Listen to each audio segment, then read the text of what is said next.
In this video, I'm going to show you how you can use Hive as a local data storage to store some data for the game that we have been building in this series. Let's start by installing Hive, and we're going to just do this with the Flutter pub add Hive. And we just make sure that Flutter pub get has been run. So the first thing that we're going to store is actually the attempt count. So right now our game looks like this, and when the collision happens here, we go to the end of the game, and we can see we hit the trash. If we hit something else, such as the water, we go to a different end screen, but we aren't tracking any of this at all. So what we want to do is track the amount of times that someone has played the game. So in this example, we should have a way to identify that the game was played 2 times, and we want to display that out on the main menu here. So with Hive installed, we can go ahead and create a new file to kind of handle all our Hive information. So I'm going to create a new folder and call this the local data. And then within here, I'm going to create a new file called the Hive repository. And then the Hive repository is just going to be a simple class. So we'll have this class that is going to access Hive. And the way that Hive works is you actually create a box, and then within that box you can store key value pairs. So we want to create a new box, and we're going to define that right here. So we can use Hive and then call box, and then name the box that we want to use. And for the game here, I'm going to just call this the game data, and we will need to import Hive. So this is defining the Hive box, and then we can go ahead and create a function that will let us update values in this Hive box. So I'm going to create a function in here that is called save attempt, and we'll call this later anytime the game ends, so we can save the attempt. So within this save attempt, we're going to just save the total attempts.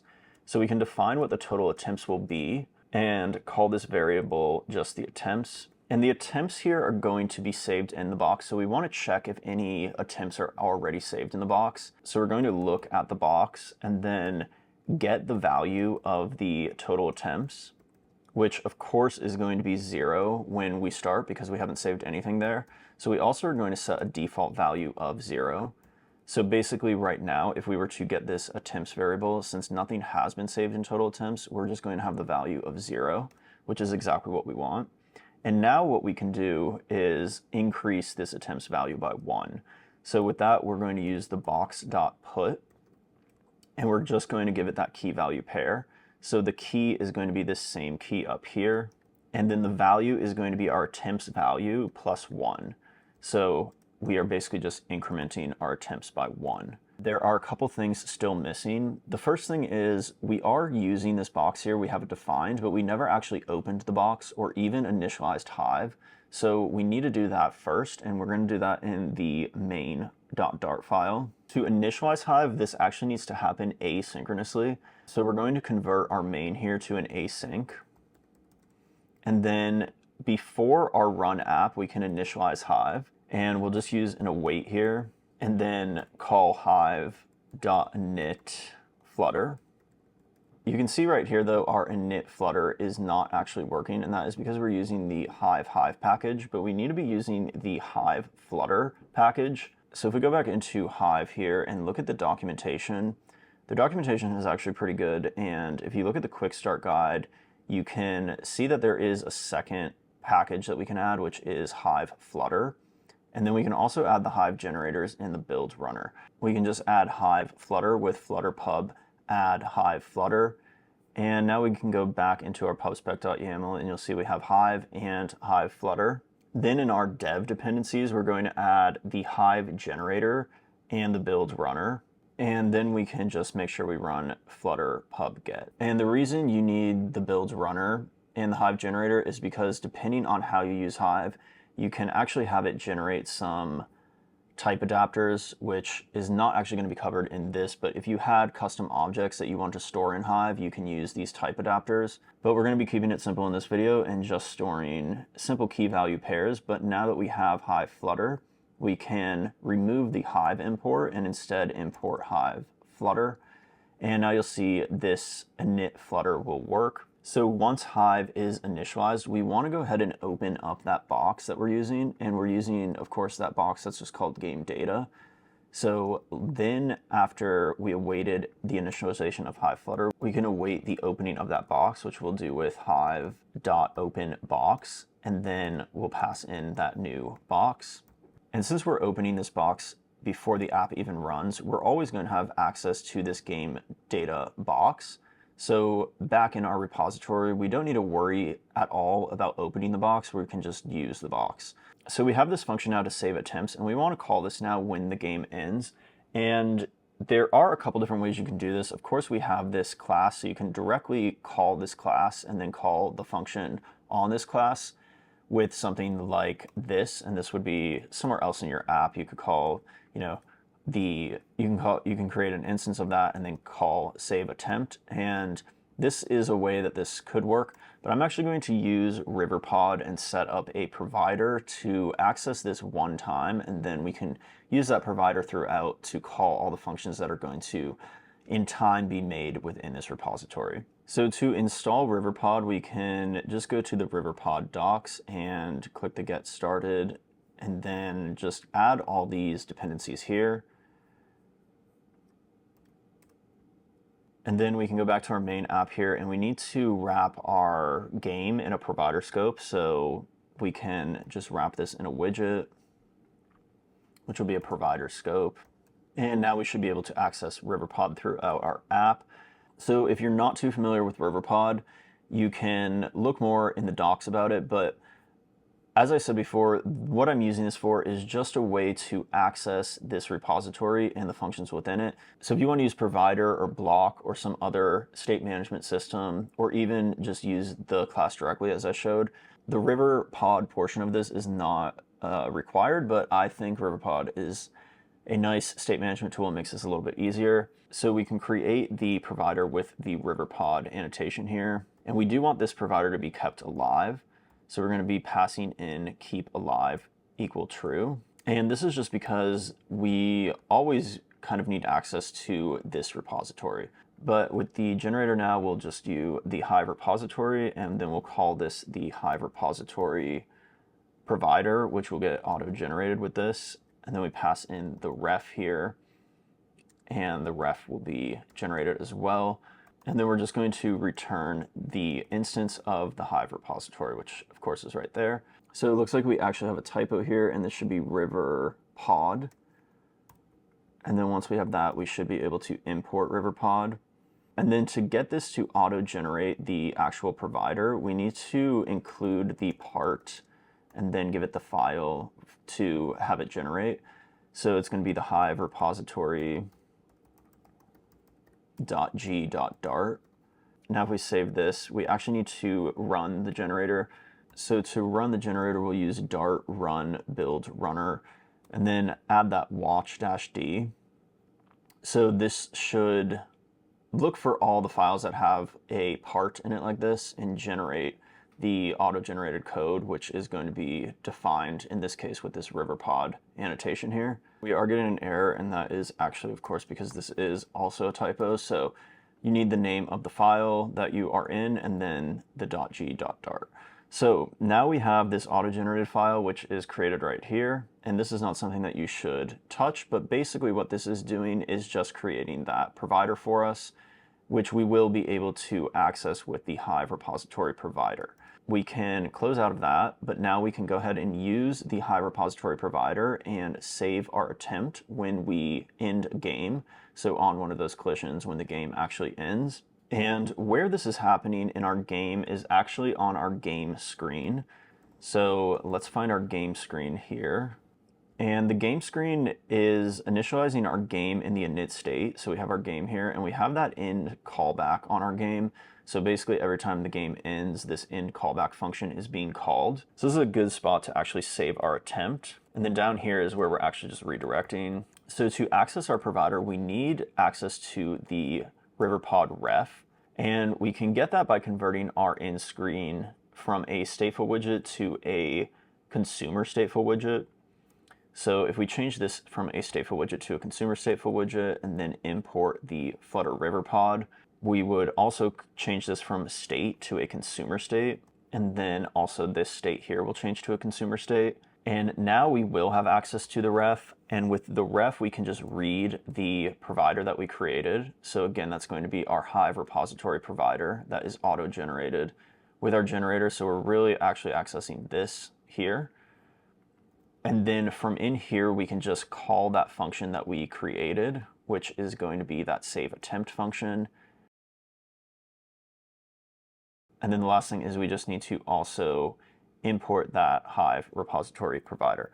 Let's go ahead and also just print out here that our save attempt worked. And then we can go ahead and just put our new attempt, which is going to be our attempts plus 1. Or we could read the value again. Maybe that's a better way to do it. So now we can rerun our game and we should get that printed out. So if we play the game and hit one of the obstacles, you'll see our save attempt worked and we got a 1. And if we play again and hit another obstacle, we'll get that the save attempt worked and now it is a 2.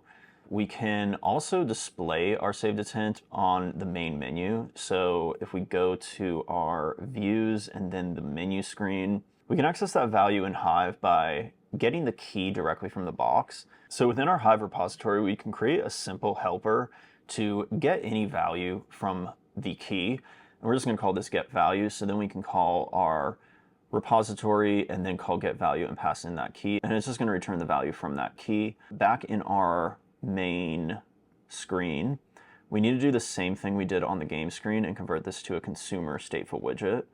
So convert that and then make this a consumer state and make that a consumer state. And then of course we need to import the Flutter Riverpod. So now we can create a new variable here, which can be the total attempts, and that will equal the ref. And in this case, we can actually use read, because if we read it from the main menu, it's never going to be increased while you're on the main menu. So there's no need to watch this value because this value actually can't change if you're on the main menu.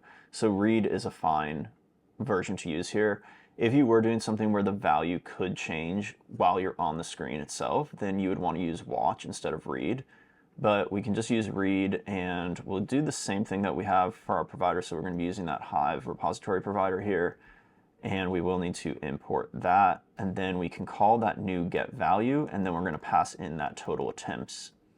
And this should get us our total attempts. So we can just print that out as a simple text down here above the button. And we can just say total attempts as a string and then give it the actual value. And I guess we can make this look a little bit more readable. So you can see total attempts is null, which we would expect that to be 2 right now. So let's see what is going on here. Probably there's a typo. This is the exact string that we should be accessing. So if we look here, TOTAL is what we need, not TOTAT. So a lot of typos in this video, but if we change it and actually pass in the correct string, you'll see the total attempts are now 2. And then if we play the game again, it should be 3. When we go back to the main menu, it is now 3. So this is good. And the other thing we wanted to do is actually save the attempts of each different type. So to do that, we're going to not just save only total attempts when we call our save attempt, but we're also going to save each specific type of attempt. And if you look at the game screen, we are going to know what that end state is, which is this end state. So we can basically pass in this end state to our save attempt and then use that to create a new key value for each of the different attempt types. So we'll start actually just in the function here. So instead of this not taking any parameters, it's going to take that game end state, and this will just be called the end state. So we can import this as well. And this part will remain the same. We're going to always increment the total attempts. And now based on this end state, we're going to create a new key. So we'll call this the end counter key.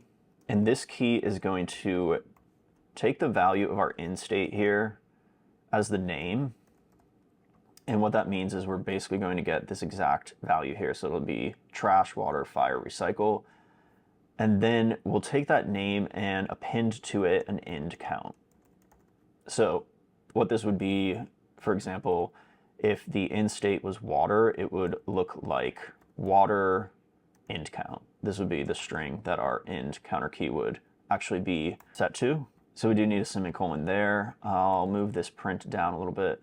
So now that we have this end counter key, we're going to basically do the same thing we're doing up here. We're going to look for the key, and instead of setting this to attempts, we'll set this to the actual end count. And then instead of using the key of total attempts, we're going to use that end count key. But of course, the first time we do it, it's not going to have any value, so we'll keep that default as 0. And then in the box, instead of putting it to the total attempts, we're going to also just put that to the end count key. And then we'll do the same thing and just increment our attempts by 1. And that should work. So instead of printing out just the total attempts, I'm going to print out the entire contents of the box so that we can see what is going on. And you could do that pretty easily actually by just using box.toMap. And that will give you all the values that are in the box. There is also an error here because we're using attempts still, but we should be using the end count plus 1.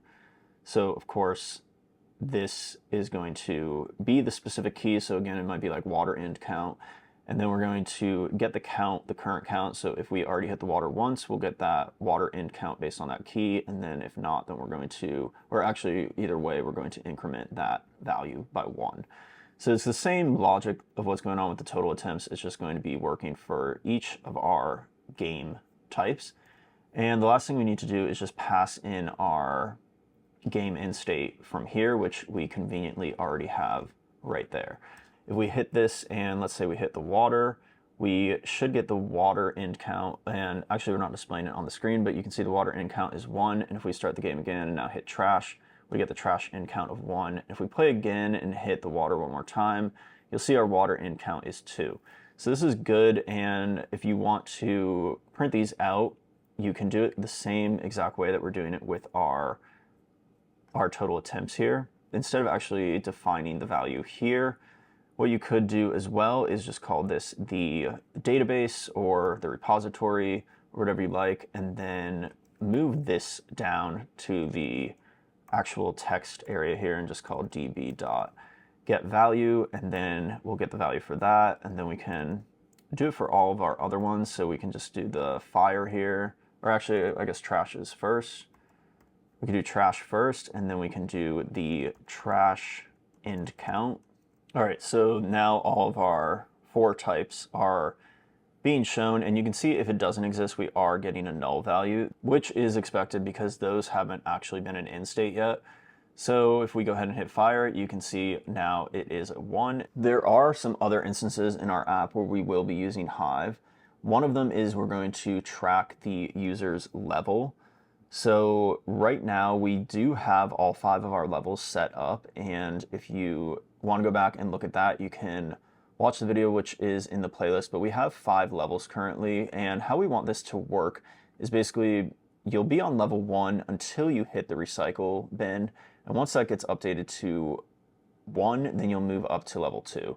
So we're going to be using every time you recycle, that's kind of the end of a level. So right now, if you hit any of these obstacles, and I believe we're just setting this to level 5 directly, but if you hit any of these obstacles, we want you to remain on this level until you actually get it recycled and then move on to the next level. So we can use Hive to actually determine what level the user is on, and we'll create a new function that is just going to return an integer of the level, and we'll call this set level.